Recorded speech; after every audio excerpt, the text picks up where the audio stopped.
तो आदाब, नमस्कार, गुड इवनिंग, सत श्री अकाल। एक बार फिर आप तमाम लोगों का स्वागत है क्राइम तक की कहानी के इस एपिसोड में। उम्मीद है पूरी फैमिली अच्छी होगी, अपना ख्याल रख रही होगी।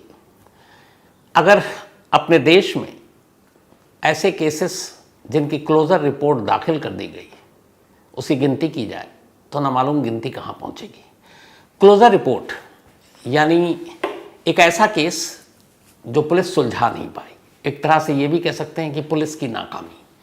तो ऐसे बहुत सारे केसेस हैं अपने देश में जिसमें क्लोजर रिपोर्ट दाखिल करके पुलिस ने एक तरह से पल्ला झाड़ लिया कि इसमें हमें कोई सबूत नहीं मिला, कोई गवाह नहीं मिला, इसलिए इस केस को अब बंद कर दिया जाए। एग्जाम्पल के तौर पर आपको बताऊं कि जब आरुषि केस हुआ था तब सीबीआई ने गाज़ियाबाद की सीबीआई की स्पेशल कोर्ट में सबसे पहले क्लोजर रिपोर्ट ही दाखिल की थी कि हमें आरुषि के केस में कहानियाँ तो मिल रही हैं, सबूत और मोटिव और गवाह नहीं मिल रहे हैं, इसलिए इस केस को बंद कर दिया जाए। क्लोजर रिपोर्ट दाखिल कर दी थी, लेकिन कोर्ट ने कहा था कि इस क्लोजर रिपोर्ट में ही बहुत सारी कहानी है, यही क्लोजर रिपोर्ट को आप चार्जशीट बना दीजिए। फिर मुकदमा हुआ, उसके बाद माँ बाप को उम्र कैद की सज़ा हुई। हालांकि बाद में इलाहाबाद हाई कोर्ट ने दोनों को बरी कर दिया। तो अपने देश में ऐसे बहुत सारे केस हैं। आज की कहानी पंजाब मोहाली की कहानी है। एक तेज तर्रार ड्रग कंट्रोल डिपार्टमेंट में काम करने वाली एक महिला, एक अफसर, डॉक्टर नेहा शौरी। डॉक्टर नेहा शौरी 36 साल की उम्र, बेहद ऊर्जावान, प्रतिभावान, टैलेंटेड।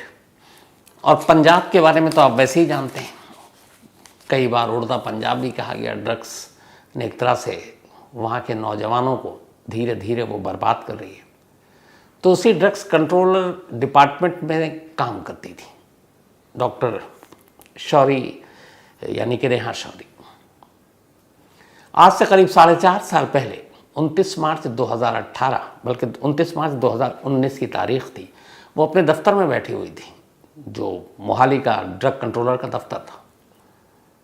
और उसी वक्त उनके दफ्तर में घुसकर उन्हें 2 गोली मारी जाती है और बाद में उनकी मौत हो जाती है। आज 4.5 साल हो गए। डॉक्टर नेहा शौरी के इस कत्ल को लेकर तमाम पहेलियां हैं। और आज मैं ये कहानी आपको इसलिए सुना रहा हूँ कि अभी कुछ दिन पहले ही अब वहाँ की जो पुलिस डिपार्टमेंट है उसने कोर्ट में कहा है कि ये केस ख़त्म, क्लोजर रिपोर्ट, इसमें कुछ जांच के लिए बचा नहीं, सब कुछ हो गया। लेकिन डॉक्टर नेहा शौरी के पेरेंट्स जो हैं वो कहते हैं कि ऐसा नहीं है। वो शुरू से ही सीबीआई जांच की मांग करते रहे, लेकिन पंजाब सरकार ने सीबीआई जांच की सिफारिश नहीं की। अब इस केस में क्लोजर रिपोर्ट दाखिल कर दिया गया है। तो इस क्लोजर रिपोर्ट के दाखिल होने से क्या होगा और क्यों दाखिल किया गया, क्या ये मर्डर केस सुलझ गया है, क्या है इसकी पूरी कहानी, तो आपके सामने डॉक्टर नेहा शौरी, जैसा मैंने आपको बताया कि पंजाब के FDA जो डिपार्टमेंट है, ड्रग कंट्रोलर, वहाँ पे ये तैनात थे एक अफसर के तौर पर। 29 मार्च 2019 को इनके दफ्तर में गोली मारकर इनकी हत्या कर दी गई। इसके बाद पुलिस ने एक शख्स का नाम लिया जिसका नाम था बलविंदर, और उसी दिन एक और कत्ल हुआ था और ये था बलविंदर का, बल्कि इसे कत्ल नहीं, पुलिस ने कहा था कि उसने खुदकुशी कर ली है। बलविंदर को भी 2 गोली लगी। पोस्टमार्टम हुआ तो एक गोली उसके सर से मिली और एक सीने से मारी गई थी और पीठ में जाकर धंस गई थी। सर में जो गोली लगी थी वो सर में सामने से लगी थी और गर्दन के पिछले हिस्से में जाकर वो धंस गई थी। पुलिस की जो पूरी कहानी थी वो ये थी कि बलविंदर ने सबसे पहले डॉक्टर नेहा शौरी को गोली मारी, 2 गोली मारी। उसके बाद वो वहाँ से भागा और फिर उसने अपने आप को 2 गोली मारी और वो मर गया और ये कहानी ख़त्म। अब कहानी है कि बलविंदर ने क्यों मारी, तो उसकी भी कहानी आई। कहानी ये आई कि बलविंदर की मोहाली में एक मेडिकल शॉप थी। 2009 में ड्रग कंट्रोलर डिपार्टमेंट ने इसके शॉप पर छापे मारे। वहाँ करीब 32 ऐसे ड्रग्स मिले जो कि लिस्टेड नहीं थे और वो एक तरह से नशीली गोलियाँ थी और वो उसको बेचने का राइट नहीं था, लेकिन उसकी दुकान में वो दवा मौजूद थी।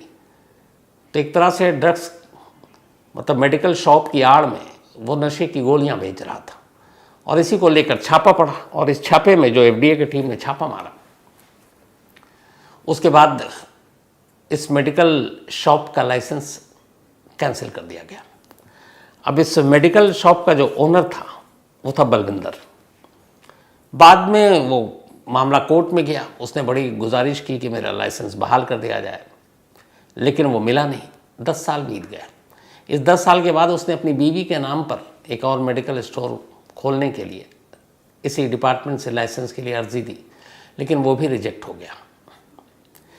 जिस दिन ये छापा पड़ा था उसकी दवा की इस दुकान पर, उस छापा मारने वाली टीम में डॉक्टर नेहा शौरी भी शामिल थी। तब वो प्रोबेशनर थी, एक नई नई आई थी जॉब पर, और उस वक्त उनकी उम्र भी करीब 26 साल थी। तो ये केस एक तरह से उनके सामने सब कुछ हुआ। तो पुलिस ने अपनी दलील दी कि चूंकि बलविंदर के शॉप का लाइसेंस कैंसिल कर दिया गया और 10 साल बाद जब उसने अर्जी दी तो दोबारा उसकी अर्जी कबूल नहीं हुई और उसकी बीवी के नाम पर मेडिकल शॉप का लाइसेंस नहीं दिया गया, तो वो दुश्मनी पाले हुआ था बलविंदर। 10 साल तक वो बर्दाश्त करता रहा और 2009 में ये हुआ था जब उसका रद्द हुआ था, और 10 साल तक उसकी निगाह में एक ही उसकी दुश्मन थी, डॉक्टर नेहा शौरी। और आखिरकार 10 साल के बाद उसने अपना बदला लिया, 2 गोली मारी उसके दफ्तर में घुसकर। ये पुलिस की थ्योरी और कहानी ख़त्म कि नेहा का कत्ल हुआ और कत्ल करने वाला बलविंदर था। वजह यह थी कि उसके मेडिकल शॉप का लाइसेंस कैंसिल हो गया था, तो दुश्मनी में उसने गोली मार दी। फिर उसे लगा कि वो पकड़ा जाएगा, तो उसने खुद को भी 2 गोली मार दी। केस साफ है, इसमें कोई और कातिल या कोई और साजिश शामिल नहीं है। ये मोहाली पुलिस की पूरी थ्योरी और जांच थी। और इसी के बाद हालांकि घर वालों ने कहा कि हम सीबीआई की जांच की मांग कर रहे हैं, लेकिन वो सुनी नहीं गई। डॉक्टर नेहा शौरी के जो फादर हैं, पिता, वो रिटायर्ड कैप्टन हैं, 1971 का वॉर लड़ चुके हैं, और बाकायदा उनका जो नाम है कैलाश कुमार शौरी, मतलब एक इज़्ज़तदार शख्सियत। तो 1971 वॉर के हीरो कैलाश शौरी जी, और उनकी बेटी थी नेहा। लेकिन वो इधर से उधर चक्कर काटते रहे, चीफ मिनिस्टर ऑफिस से लेकर दिल्ली होम मिनिस्ट्री तक। उन्होंने कहा मुझे मेरी बेटी की मौत का इंसाफ चाहिए। पंजाब पुलिस कह रही है कि एक ने कत्ल किया और वो भी खुद मर गया और केस ख़त्म है, लेकिन इनका परिवार कह रहा था कि नहीं, ये कहानी ये नहीं है कहानी, बल्कि ये है कि ये एक डबल मर्डर की कहानी है। अब डबल मर्डर कैसे? नेहा का कत्ल हुआ और जिसने कत्ल किया वो भी मारा गया। तो परिवार ने कहा कि नहीं, ऐसा नहीं है। उनका कहना था कि नेहा को बलविंदर ने मारा और बलविंदर को किसी और ने गोली मारी, इसलिए ये डबल मर्डर है। अब कैसे और क्यों, इसी में पूरी जो जांच हुई, वो जांच आपके सामने कहानी रखेंगे, उसके बाद फैसला आप लोग ही कीजिएगा। आखिर 4.5 साल से ये पहेली क्यों है? पहली चीज़ कि एक शख्स जो खुद को गोली मार रहा है, यानी कि वो खुदकुशी करने की कोशिश कर रहा है, तो कितने भी एक्सपर्ट्स हैं उनका मानना है कि एक आदमी अपने आप को 2 बार गोली नहीं मार सकता। ठीक वैसे ही जैसे एक आदमी अपने आप को 2 बार खंजर नहीं मार सकता। वजह यह है कि अगर एक बार उसने अपने आप को चाकू मारा और मरने के इरादे से मारा, तो उस खंजर की उस चोट से, उस घाव से सेकंड में उसका इरादा बदल सकता है। जब उसे तकलीफ़ का एहसास होगा तो फिर वो अपने आप को दोबारा चोट नहीं पहुंचाएगा। और पिस्टल गोली अगर मार रहा है तब तो वैसे भी ये बात बड़ी अजीब लगती है। पोस्टमार्टम रिपोर्ट के हिसाब से पहली गोली उसने अपने सर में मारी और वो गोली माथे से जाकर नीचे की तरफ गई और गर्दन के पीछे धंस गई। अब सर में कोई गोली मार ले, उसके बाद वो क्या इस लायक बचेगा कि अपने आप को दूसरी गोली मारे? लेकिन वो फिर भी अपने आप को दूसरी गोली मारता है, और इस बार दूसरी गोली सीने पर मारता है। तो पहली चीज़ तो ये कि एक शख्स अपने आप को सर में गोली मारने के बाद दूसरी गोली सीने में मारने लायक या उस हालत में रहेगा, ये बड़ी अजीब बात है। लेकिन पुलिस की थ्योरी थी, तो पुलिस ने कहा अब ये थ्योरी, गोली कहाँ कब कैसे लगी, पहली कहाँ लगी, ये तो पोस्टमार्टम रिपोर्ट ने बताया। दूसरा, चूंकि नेहा के कत्ल के फ़ौरन बाद बलविंदर की मौत हो गई, तो जो नेहा को गोली मारी गई थी उस गोली का शेप राउंड में था, और बलविंदर को जो गोली लगी उसके जो ज़ख्म के निशान थे वो अंडकार टाइप के थे। तो एक ही पिस्टल से चली 4 गोलियां, 2 गोलियों के घाव के निशान अलग और 2 के अलग, ये पॉसिबल नहीं है। कमाल ये था कि मोहाली पुलिस ने जब इस केस की जांच की तो उन्हें लगा कि नेहा को गोली मारने वाला खुद मर गया। फिर उन्होंने न फॉरेंसिक इन्वेस्टिगेशन न बाकी चीज़ें कुछ करने की ज़रूरत ही नहीं समझी। उन्हें लगा ये ओपन एंड शट केस है, कहाँ अपना वक्त बर्बाद करें। तो फॉरेंसिक क्या एक ही बुलेट से दोनों की जान गई थी, उसकी कोई रिपोर्ट नहीं। गोली के मार्क, कोई रिपोर्ट नहीं। एक ही पिस्टल से चली गोली 2 शख्स के जिस्म में 2 अलग अलग घाव कैसे बना सकते हैं, उसका कोई जवाब नहीं। तो ये सारे सवाल वो थे जिन्होंने इस केस को पेचीदा कर दिया और इसीलिए घर वाले सीबीआई जांच की मांग करने लगे, लेकिन मांग पूरी नहीं हुई। लेकिन ये तो मौत के तरीके और मौत की वजह थी। असली और सनसनीखेज कहानी इससे कहीं बड़ी थी। शुरू में जैसा मैंने कहा, पंजाब और ड्रग्स, आपको मालूम है यहाँ बहुत बड़ी समस्या है पंजाब में। अब डॉक्टर नेहा शौरी पंजाब के ड्रग कंट्रोलर डिपार्टमेंट में एक अफसर है। 14 जुलाई 2018, 14 जुलाई 2018 को डॉक्टर नेहा शौरी ने एक रिपोर्ट तैयार की और ये रिपोर्ट उन्होंने ड्रग कंट्रोलर को, अपने सीनियर अफसरों को दी। और ये रिपोर्ट क्या थी? ये रिपोर्ट अपने आप में बड़ी सनसनीखेज थी। इस रिपोर्ट में ये था कि कैसे पॉलिटिशियन, पुलिस डिपार्टमेंट, खुद ड्रग कंट्रोल, इन सब ने मिलकर ड्रग का एक सिंडिकेट चला रखा है। और वो कैसे, उनकी पूरी रिपोर्ट डिटेल में थी। रिपोर्ट ये थी कि पंजाब के कम से कम 23 प्राइवेट नशा मुक्ति केंद्र, क्योंकि पंजाब में अब नशा भी ज़्यादा है तो वहाँ पे इलाज के लिए भी बहुत सारे लोग जाते हैं कि किसी तरह से नशे की लत छूट जाए। तो उन्होंने 2018 में अपनी रिपोर्ट में ये कहा कि उन्होंने अपनी जांच में ये पाया है कि पंजाब के 23 निजी नशा मुक्ति केंद्र में करीब 100 करोड़ रुपए का, 100 करोड़ रुपए का एक मेडिसिन आता है, ब्यूप्रेनॉर्फिन।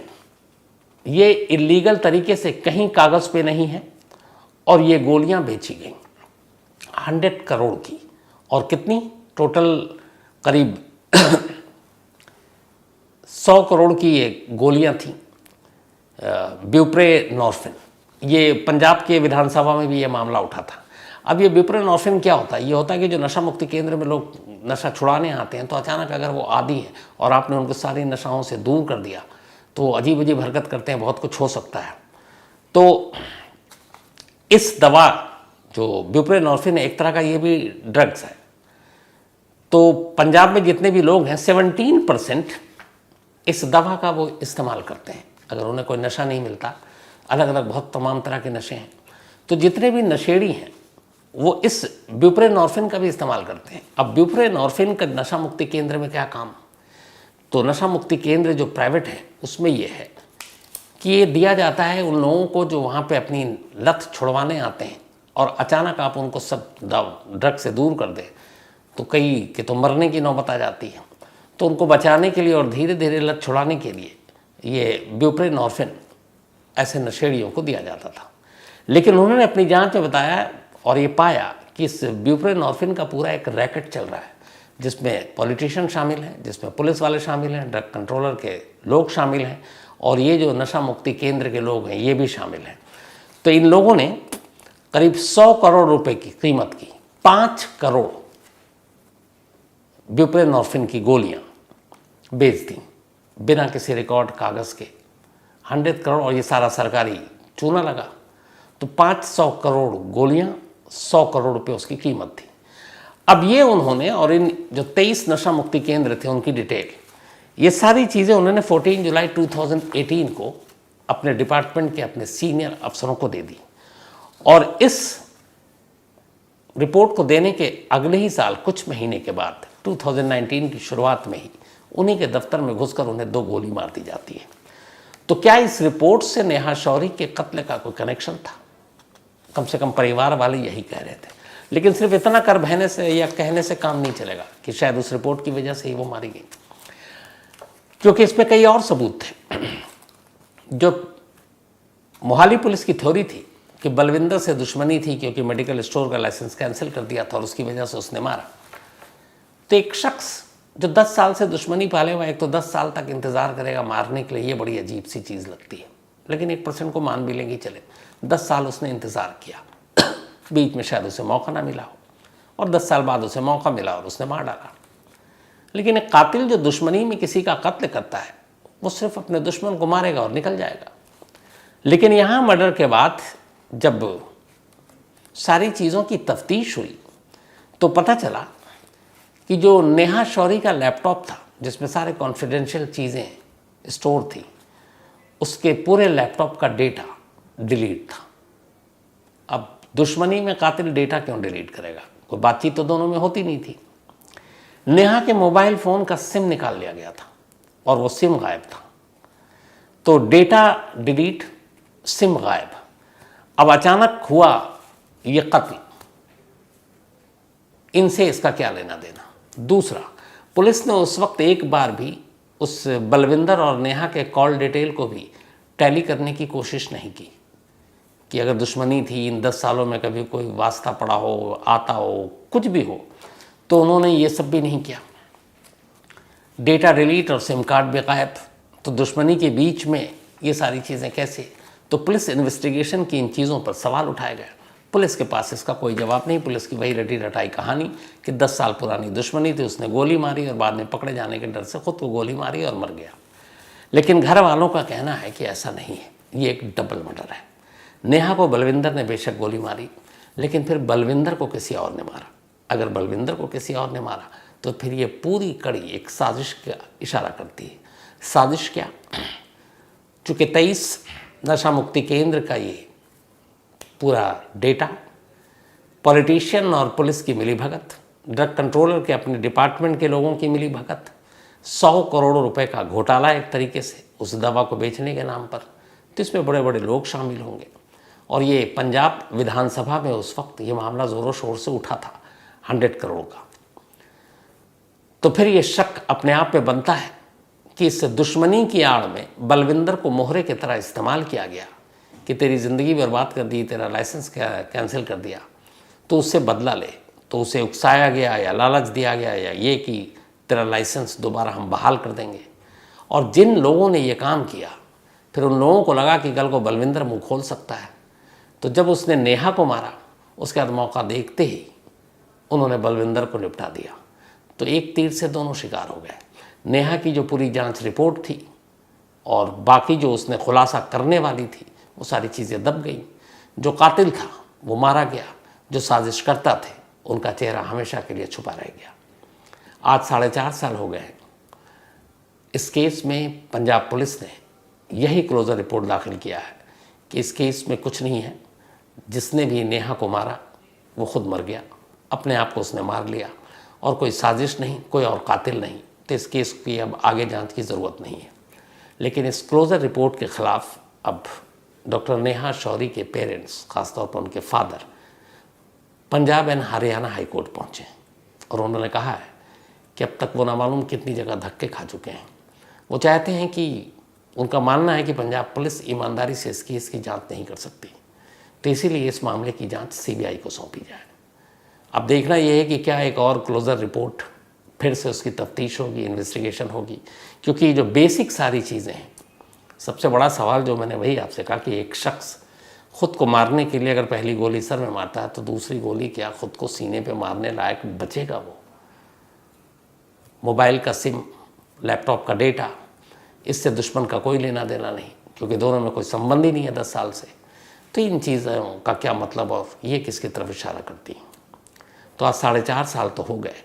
डॉक्टर नेहा शौरी के कत्ल की पहली अब भी एक पहली है, क्लोजर रिपोर्ट दाखिल हो गई है। लेकिन उम्मीद यही है कि शायद 1971 वॉर के हीरो नेहा के फादर, उनकी कोशिश रंग लाए और कुछ ऐसी चीज़ें हों जिसके बाद इस केस को न सिर्फ रीओपन किया जाए, बल्कि इस साजिश के पीछे जो लोग शामिल हैं उनको बेपर्दा किया जाए। इसी उम्मीद और दुआ के साथ फ़िलहाल इस कहानी में इतना ही। लेकिन कहानी ख़त्म करूँ उससे पहले वही अपना सिलसिला। आज अभिषेक, इनका बर्थडे है, तो हैप्पी बर्थडे अभिषेक। और संकल्प कुमार ने भेजा है। इसके अलावा नीतू महेश शर्मा का भी आज जन्मदिन है, तो हैप्पी बर्थडे नीतू जी। और ये ऋषि शर्मा ने भेजा है, उनकी मम्मी है। अर्नव एंड विवान, इन दोनों का भी आज जन्मदिन है और ये दोनों भाई हैं। ट्विन नहीं है लेकिन ब्रदर हैं और एक ही दिन जन्म होता है, तो मतलब बर्थडे डेट। तो हैप्पी बर्थडे अर्नब और विमान आप दोनों को। और सीमा जी और डीपी पवार जी इन दोनों के बेटे हैं और ये भोपाल से हैं। साथ ही दानिश अख्तर, इनका भी जन्मदिन है, तो हैप्पी बर्थडे दानिश, और ये भागलपुर से हैं। घनश्याम बाबा जी, इनका भी आज बर्थडे है, तो हैप्पी बर्थडे घनश्याम बाबा जी। और दीपाली महकरर ने भेजा है ये। साथ ही जैनब अजीज़, इनका भी आज बर्थडे है, तो हैप्पी बर्थडे जैनब। और ये बाजीगा प्रवीण और अब्दुल अजीज़, इन दोनों की बेटियां हैं, कोलकाता से हैं। अजीत सौ, इनका भी आज जन्मदिन है, तो हैप्पी बर्थडे अजीत। और संतोष कामत ने भेजा है। इसके अलावा पप्पू कुमार, इन्होंने कहानी की फरमाइश की है। अनीता राज, इन्होंने कहानी की फरमाइश की है। Gulshan Kumar, thank you so much, और एक कहानी की फरमाइश की है। आनंद प्रधान, इन्होंने भी एक कहानी की फरमाइश की है। Rajneesh Bishnoi, thank you so much, और एक कहानी की फरमाइश की है। Pappu Kumar, thank you so much आपका भी। तो फिलहाल आज कहानी में इतना ही। अब आपसे मुलाकात होगी कल रात 9 बजे किसी नई कहानी के साथ। तब तक अपना ख्याल रखिएगा। Thank you very much.